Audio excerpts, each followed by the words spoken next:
ಕ್ಯಾಲಿಫೋರ್ನಿಯಾದಲ್ಲಿ ಆಭರಣದ ಅಂಗಡಿಯಲ್ಲಿ ಬೆಚ್ಚಿ ಬೀಳಿಸುವಂತಹ ದರೋಡೆ ನಡೆದಿದೆ. 8 ರಿಂದ 10 ಮಂದಿ ದರೋಡೆಕೋರರು ಆಭರಣದ ಅಂಗಡಿಗೆ ನುಗ್ಗಿ ಸುಮಾರು 1 ನಿಮಿಷದಲ್ಲಿ ಆಭರಣಗಳನ್ನು ಕದ್ದು ಪರಾರಿಯಾಗಿದ್ದಾರೆ.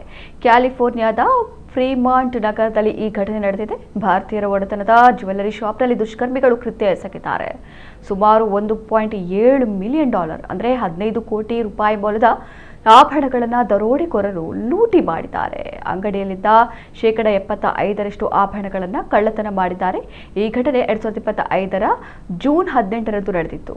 ಘಟನೆಯ ದೃಶ್ಯಗಳು ಸಿಸಿಟಿವಿಯಲ್ಲಿ ದಾಖಲಾಗಿದ್ದು ಈಗ ಸಾಮಾಜಿಕ ಜಾಲತಾಣಗಳಲ್ಲಿ ವೈರಲ್ ಆಗ್ತಾ ಇದೆ. ಪ್ರಕರಣಕ್ಕೆ ಸಂಬಂಧಪಟ್ಟಂತೆ ಕೆಲವರನ್ನ ಬಂಧಿಸಲಾಗಿದೆ ಎಂದು ತಿಳಿದು ಬಂದಿದೆ.